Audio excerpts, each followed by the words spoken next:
Hey, what's up, Young Kings? Time for your more motivation this evening.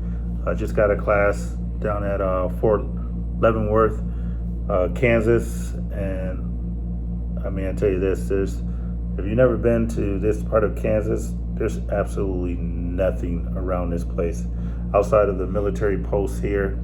I think there's a large prison outside, but I drove through the little town, and man, it's just so isolated. I don't know how people live out here. It's nothing here, which I guess is good because it allows me to focus on the study set course and things of that nature and start getting some readings and other stuff done. So I figured I'd jump on. So I'm here in Fort Leavenworth for this pre-command course. Be down here for about 2 weeks, and the pre-command course is where they collect a lot of the lieutenant colonels and sergeant majors, and it's collaborative learning where they got facilitators up there, and they got a list of topics that they take you through. But a lot of it, let me let my computer sign off. A lot of it is like peer-to-peer learning. So based off your experiences and your interpretation of the questions and stuff they're asking is how we facilitate our class. And I tell you this, God and his infinite wisdom has placed me here at this time because a lot of stuff we're going over in this course is stuff that I have experienced before or is right in line with the self-discovery. And just as I'm going through this course, I'm taking notes and just realizing the parallel between what they're covering here and what we have been covering on the battle of self-discovery. And there's been some parallels, and I'm going to go over some of my notes from class. But one of the things we talked about is that the Army in itself has two missions, and that is you're either preparing for war or you're going to war. I mean, those are the two seasons. It's not about politics. It's not, they do some humanitarian stuff, but that's one of the secondary effects of being in the military. So our primary purpose is to prepare for war. And like I said, this is a war within us that we're going into. So we're preparing for war or you're going to war. So if you're watching these videos, you are either in a wartime event right now or that you're watching these to prepare for when your wars come. So there's different seasons that people go in their life. So everybody may be at a different season at a different time. Some people are pre-storm, some people are in the storm, and some people are post-storm. But that's not the season you always be in. It's rotational. So if you're pre-storm, your storm may be coming up. If you're in a storm, it's time for you to buckle down and then get your umbrella or whatever it takes to get through it. And then when it's post-storm, that's when you can reflect and you can kind of dust yourself off and you can get yourself stronger, because post-storm is an entry to now your pre-storm for the next event. So I keep saying some things over and over again, like when you go through something hard, it talks about, don't pray to God and ask him to remove your burdens or your problems. Pray for strength that you may get through them and endure them. Because if God steps in and he removes everything that's oppressing you or that's bothering you, then you remain weak. But if he increases your strength and you're able to endure, then you can continue to not only get through that storm, but you're prepared for the various different storms that come after that. So just be mindful of that. Don't try to get out of things too early. There's a reason for the season that you're in. Chew the meat, spit out the bone.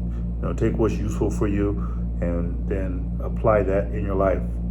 So some of the things we were talking about, got some notes down here from the class, and we're going to get into some of the questions. But it talked about the commanders that come here are in the top 10% of the peers of people that are in the military. So once again, that's an honor to do that, because the percentage of people that serve in the military is less than 1%. So of that less than 1%, the people here are in that top 10% of the less than 1%. So you're in a very competitive group here, and it's across all compounds, whether it be components, whether it be active duty, whether it be reserves, whether it be National Guard. This is the cream of the crop of the people that are going to lead organizations forward. So I feel definitely honored to be a part of that. And they said the sergeant majors that are here are in the top 1% of the 1%, because their number is even smaller. So these are like the top of the enlisted people, and it's some very sharp minds. And I tell you, when I got to class in there, and you see, and they're the same rank as you, lieutenant colonels, and then you got sergeant majors there.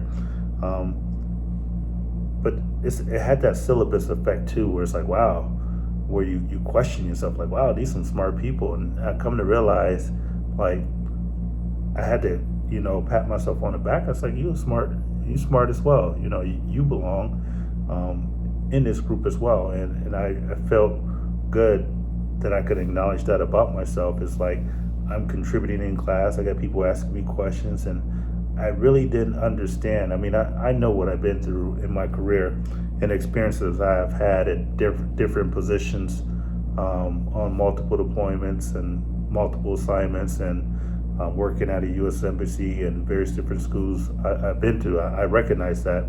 But when we had to do our intro and we have to give our military history, as I was giving my history, I was like, I had a proud moment, like, sit back and was able to reflect, like, yeah, I do belong here, and kind of gave me that confidence. But it was talking about in class, like, being in that top 10% or the sergeant majors that top 1%. We're used to trying to be right all the time, and this class is designed to tell us to be kind of humble in our intellect, in our pursuit of leading. Like, it's okay that you don't have to be right all the time. And it made a statement, as I read it, says, getting something wrong does not mean something's wrong with you. And sometimes, like, we will take our failure and we will internalize it as though we're a failure. And this course is saying, no, this is not a course designed to make you perfect. It's designed to show where your blind spots are, so you can be aware of some things that may sidetrack you or derail you. And just because you get something wrong doesn't mean something wrong with you. Like, there's a lesson to be learned in that. So it says, come up with a plan. And that's the art of commanding, is leading a task from conception through completion. Come up with a plan, and then step out the box of needing to be right all the time. And I think that's beneficial, especially to me in this season that I'm in my life. It's like, in my personality, it's just like I'm a very thoughtful, logical person. So my mind is working through various different situations and circumstances. Like, I try to answer questions before they ask. That's just how my mind works. So I try to anticipate what may be required, and that way I can feel the need. But at times, like, you got to sometimes understand, like, you're not perfect. So some of the things we were talking about is individual developmental plans. And as I started looking at this thing we're going through, the individual developmental plan, it parallels that of self-discovery. And I'll read what the definition of the individual developmental plan. And it says, it's a document created by you to guide your growth as a professional. So it's created by you and it's for you. So that's what we've been doing, is looking at the battle of self-discovery, finding out who we are. But I think a question in there is like, whose we are, like making sure that we understand that. And then it talks about 5 basic steps for developing your individual developmental plan. And then it says clarification of what you want to develop or work on. Self-discovery is not what somebody else wants to work on. Like, is it going to be something mentally that you want to work on? Is it physically? Is it spiritually? So it's part of that self-discovery. And then number 2 is ID outcomes you hope to gain from your developmental efforts. Like, what is the end state? Like, this is where your start point is. But now that you find out what you want to work on, what is the ended result that you're looking to accomplish? And then number 3 was ID specific activities that will help you get to the outcome. Like say that you want to run a marathon. So then you got to start identify, all right, I'm going to run 3 miles on Monday, rest on Tuesday, 5 miles on Wednesday, rest on Thursday, and then run 7 miles on, you can just start, developing a plan or activities, what it takes for you to get there. And then number 4 is a means to follow your progress. Like you got to be able to check and see, are you on track, or are you off track, and being able to assess that. Because if you're not keeping track of your progress, then you're not sure if you're moving forward or you're moving back. Tom Peters, in the book called Circle of Innovation, Tom Peters had a quote that says, you must be getting better either at a faster rate than your enemy getting better, or you're getting worse. So I'll say that again. He says you have to get better at a faster rate than your enemy getting better, or you're getting worse. So it's not just that you can improve, it's the rate you improve compared to your competitor or whatever you're going up against. So if you're running against somebody and you shave off 3 seconds off your time and they didn't shaved off 10 seconds of their time, you're still 7 seconds behind them. So it's not only that you improve, it's the rate that you improve when you're comparing it to someone else. Now this is self-discovery, so this should be you comparing yourself to a better version of you. It shouldn't be something external to you. Although you can use it as motivation, really this is something that you need to be battling with yourself to become the best version of yourself. And then number 5 is identify the resources you would need to have available. Like in order for you to become a better you, it's going to take some energy. This is not a lazy endeavor. This is not something that you can just, dabble in here and there. So it's going to take a lot of effort. And I know it's during the self-discovery.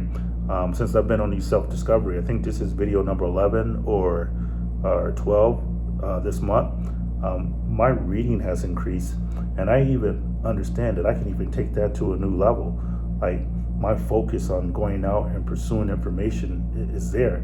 Like this is not just stuff like I'm just have already in my head. This is information that I'm going out and gaining, so I can not only help myself, but then I can share and help with you. And then we get into 3 things you need to be successful. And this is the top 3 was like a desire and a need to accomplish what you set out to do. Like outside of your desire, that is going to be your motivation. You got to have a desire to be better than you were yesterday, or to improve. Like each day should be incrementally better than the previous one. You should be learning things and you should be applying new things, and that desire should be continually to increase and become better. And then it says a clear specific target or result that signals success. Like after I do this, then I can know that I'm making progress. Like I got a target to be reading 10 books, and I know that I've read some books, parts of books. I'm not going to sit here and lie. I haven't read a book from start to finish, but there's been several books that I picked up, but I understand like my reading is going to have to increase. So just be able to, like, we're coming to the end of January, and it's time for us to reflect on how this month has been to us. Like, are we on track on the self-discovery, or have we got off track? Are we still doing what we had set out to do? And this is not a means to get you to go back and reflect on New Year's resolutions or things that you had planned on doing this year, but it's just and for the sake of beating you up.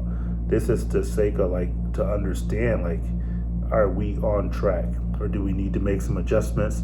Did we underestimate the level of task that it's going to take for us to get there, or is it going to be to a point where we need to get somewhere and just understand, like, hey, I can do this, but I got to apply some more energy and effort in order for me to become better at what I'm doing. So that's going to start with a desire. That desire is extremely important for you. And then a clear specific target or result. So you'll know how to manage your progress along the way. And then number 3, a plan that concretely lays out steps and activities to get you there. So you need to have a desire, you need to know what success looks like, and you need a roadmap so it gets you there. Because if you don't have a map dictating where you should be going, then you could be lost. So, and it's important to know where you're going, because if you don't identify where you're going, you'll end up where someone else wants you to be. And then that's not self-discovery. That's someone discovering you lost, and you're going to be get to the end, and you realize how you got there. You won't know how you got there. So in this process, it talks about, this is stuff that we talked about in class.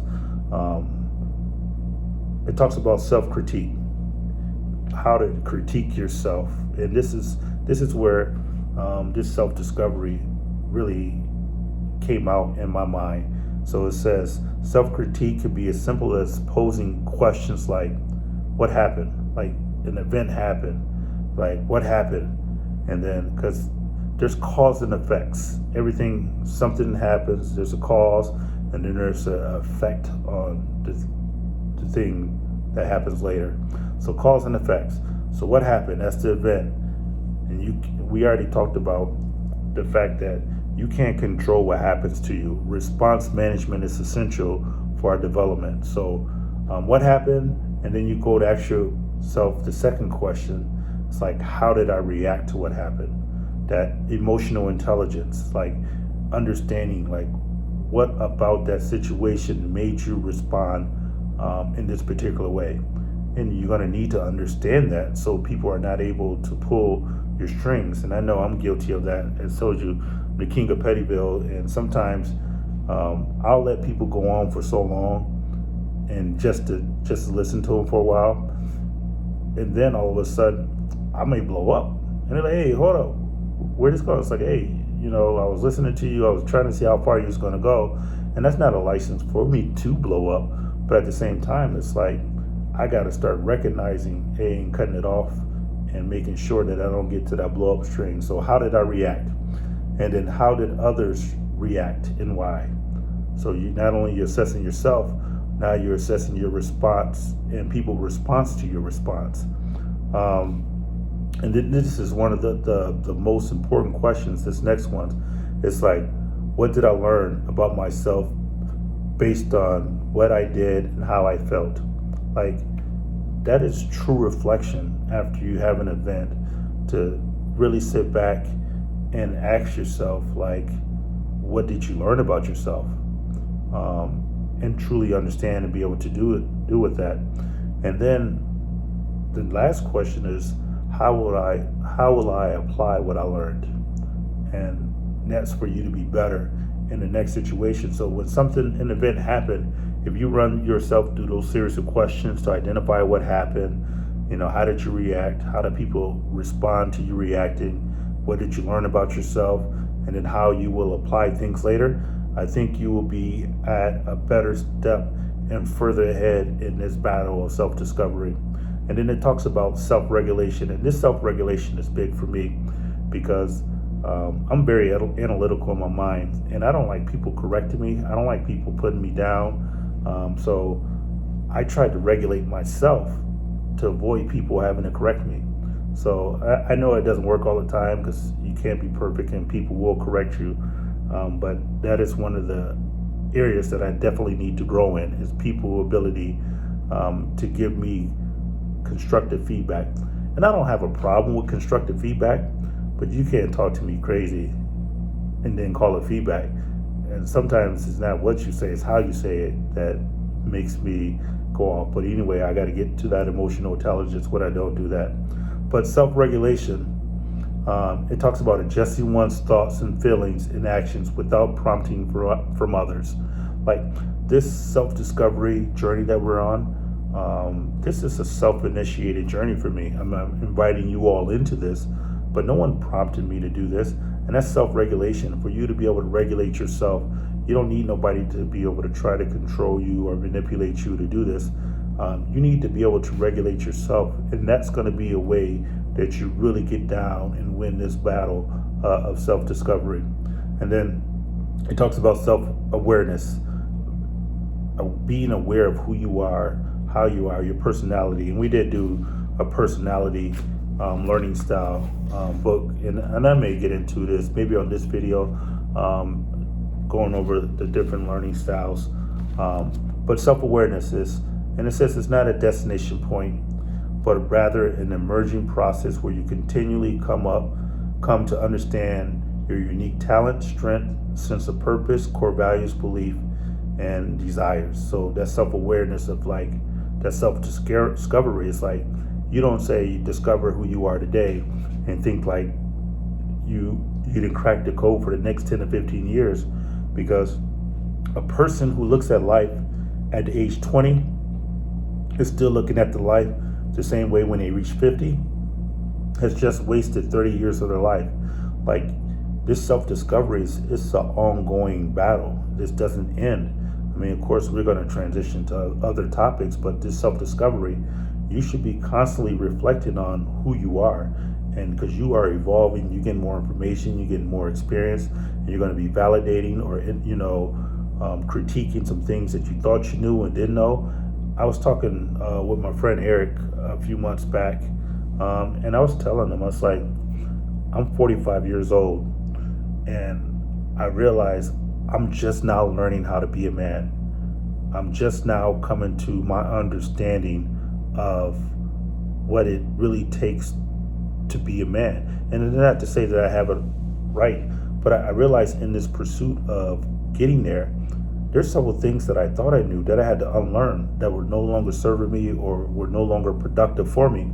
So, and it happens in a lot of single parent homes where the primary influence in your life is coming from a feminine perspective, and they're giving you ideals on what it takes to be a man, but they have never been a man. And I will say this, there's been, the primary purpose of my videos is for melanated kings.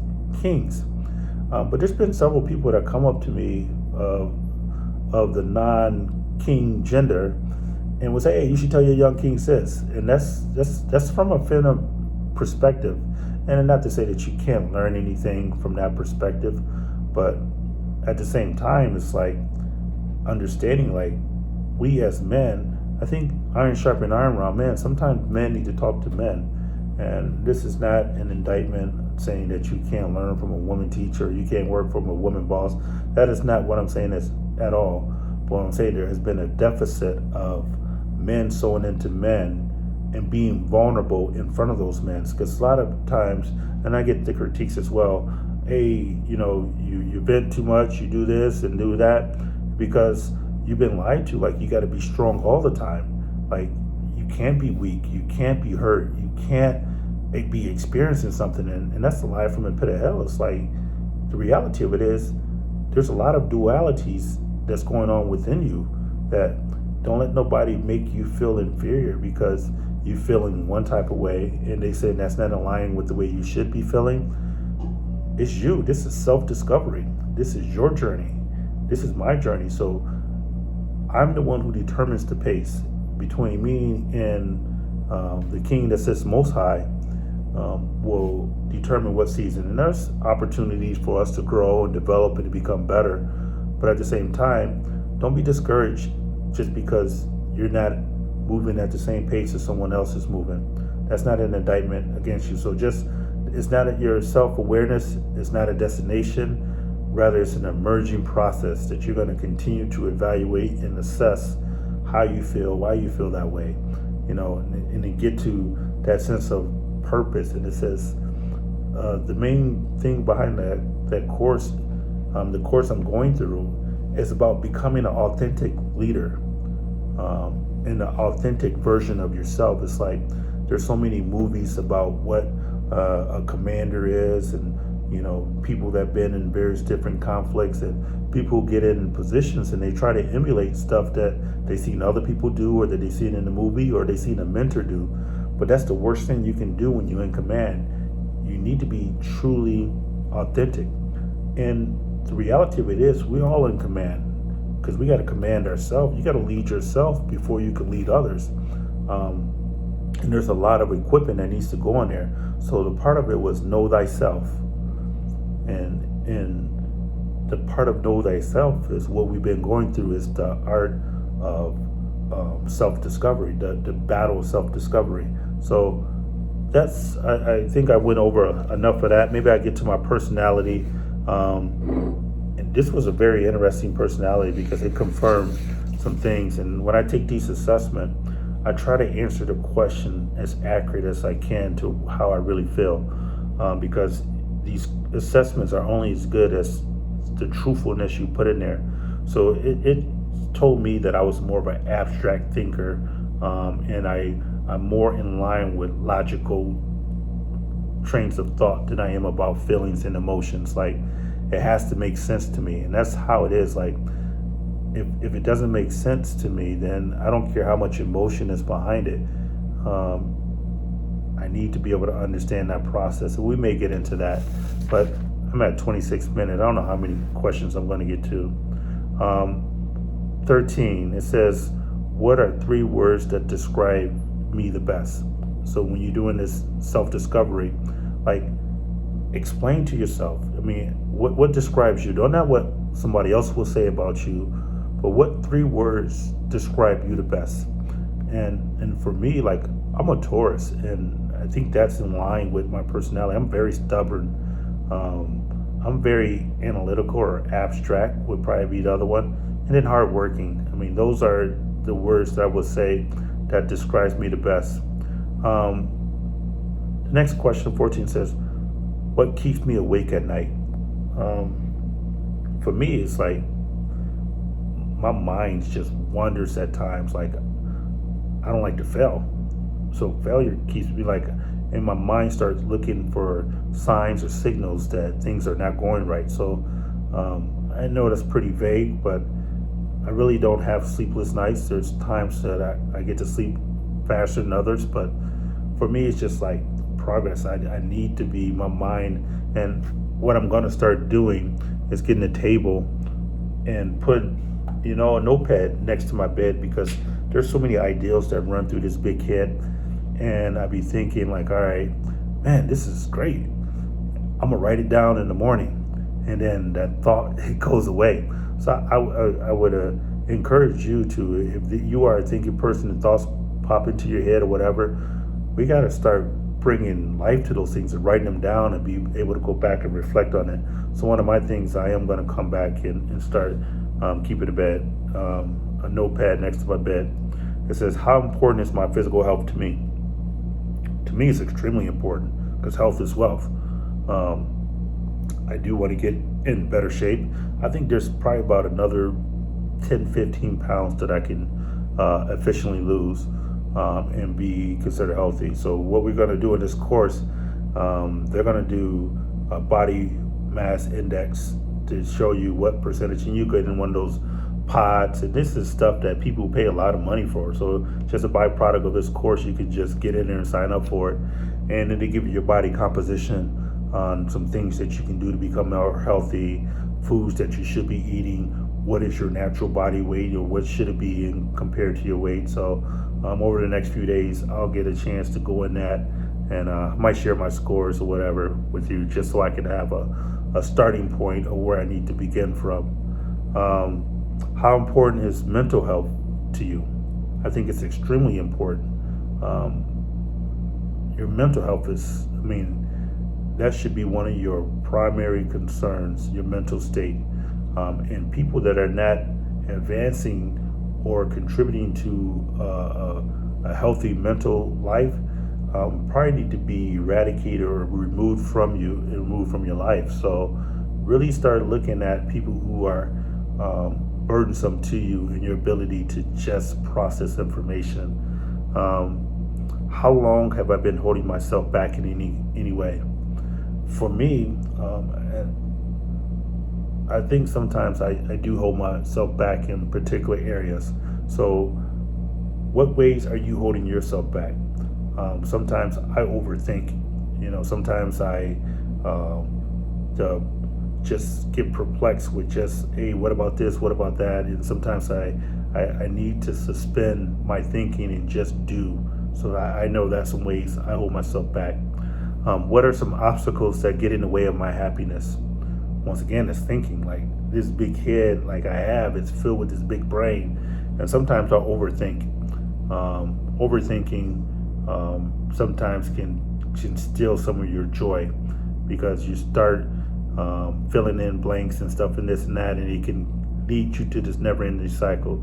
So that's definitely something that I need to get a hold of. But then it says, what is my greatest gift? Thinking.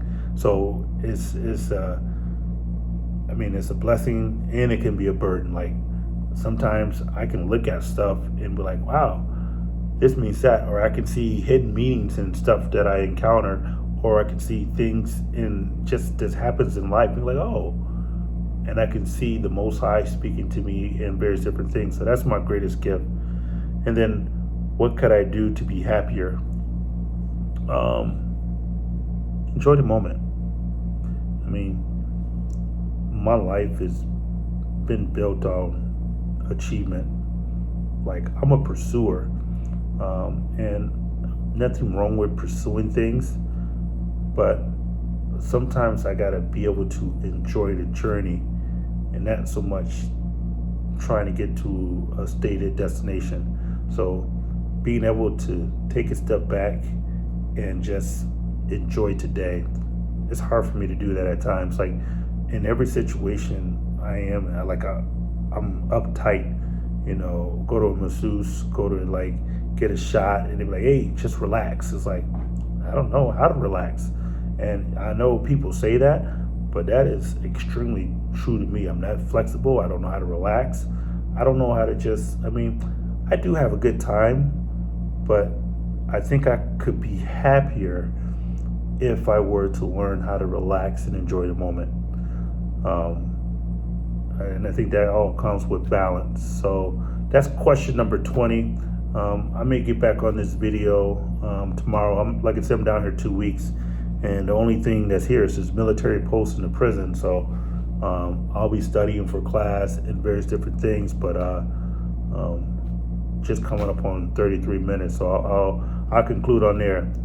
I want you to reflect on some of these questions. I know I went through them kind of fast, but figure out what's most important to you and what areas that you're holding yourself back, and then identify those things, and then figure out what it is that you can do to be happier. Because I think that's essential for you to be able to enjoy your life. Life is made for the living. I'll close on this.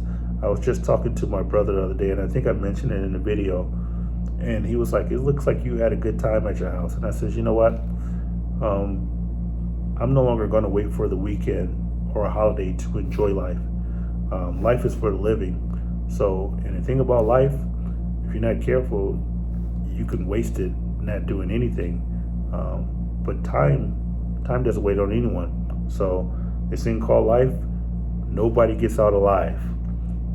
So if you know that you're not going to get out alive, go to that grave tapped out, exhaust everything, explore, try new different things, and just live your life, not the life people want for you, but your life.